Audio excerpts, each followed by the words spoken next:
यहां कुछ सरदार बैठे हैं कि नहीं बैठे हैं?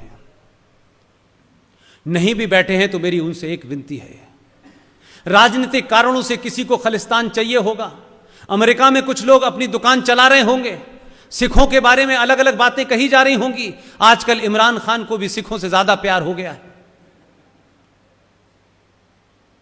गुरु ग्रंथ साहब पढ़ा है किसी ने? उन्हीं सिखों से जो सनातन से निकले हुए हमारे एक भाई हैं, उनसे पूछना चाहता हूं, गुरु ग्रंथ साहब के अंदर 8344 बार हरि का जिक्र आया है, हरि शब्द आया है उसके अंदर। उसी गुरु ग्रंथ साहब के अंदर 2533 बार भगवान राम का जिक्र आया है।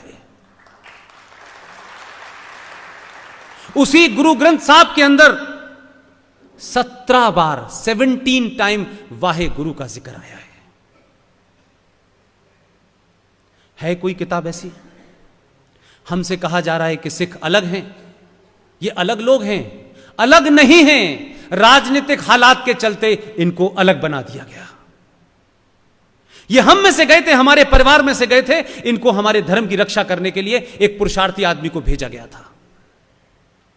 इनका पूरा इतिहास सनातन को बचाने में चला गया है। कुछ राजनीतिक दलों ने अपने नफे नुकसान के लिए इनका कत्ल दिल्ली में कर दिया और उस वक्त के प्रधानमंत्री ने देश के टेलीविजन पे आके कहा कि एक पेड़ गिरता है तो धरती हिल जाती है। अब उनके पास धरती नहीं है,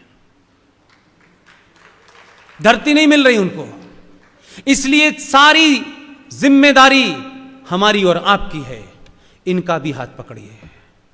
यह करतारपुर हो सकता है इनकी भावनाओं का एक जगह हो। मैं नहीं कह रहा इस धर्म का वो आदमी जिसने कई बेहतरीन दुनिया की किताबें लिखी हैं, वो किस पार्टी का है वो मेरे लिए महत्वपूर्ण नहीं है, लेकिन आज की डेट में पंजाब के अंदर अगर सबसे ज्यादा कोई राष्ट्रवादी मुख्यमंत्री है उसका नाम है कैप्टन अमरिंदर सिंह। वो किस पार्टी का है ये महत्व नहीं है, उसमें अपनी पार्टी के खिलाफ जाके ये कहने की हिम्मत थी कि ये करतारपुर में जानता हूं क्यों बना है, इसमें पाकिस्तान का नाफेरियस एजेंडा है। आप उन्हीं लोगों से, जिन लोगों ने अपने देश में मिसाइल का नाम बाबर रखा है,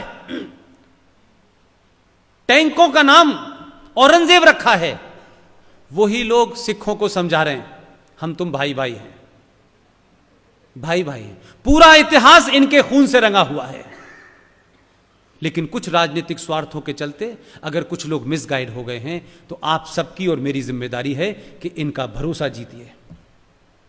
इनके ऊपर जो हुआ है उसकी लोगों को गलती को मानना चाहिए, लेकिन इन सबको अलग नहीं करना चाहिए। और रफीक साहब की सिवैयां खाने जाइए, हफ्ते में एक दिन दलित के घर का पानी भी पी के आइए। जिस दिन इस देश में यह होने लगेगा, सनातन जिंदा हो जाएगा और सरकारें एक नहीं एक दिन में 10-10 फैसले लेंगी।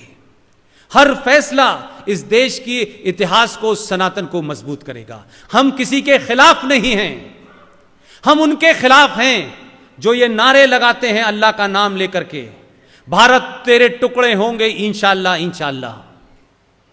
ये ध्यान रखें कि जिन्हें भारत के टुकड़े करने की तमन्ना है, ये देश उनके टुकड़े कर देगा, ये ध्यान रखिएगा। अब बहुत दिन तक ये बेवकूफी नहीं चलने वाली है। इस देश ने 1000 साल के बाद करवट ली है। ये वापस किसी भुलावे में, किसी गुमराह में, किसी पॉलिटिकल जार्गन में मत फंसिएगा। आपकी राजनीति कोई भी हो, आपका राष्ट्र एक है। सरकारें आती हैं, देश में सरकार बनाती हैं, सरकार आती है चली जाती है, लेकिन राष्ट्र समाज बनाता है। इसलिए समाज की ज्यादा जिम्मेदारी है कि वो राष्ट्र बनाए।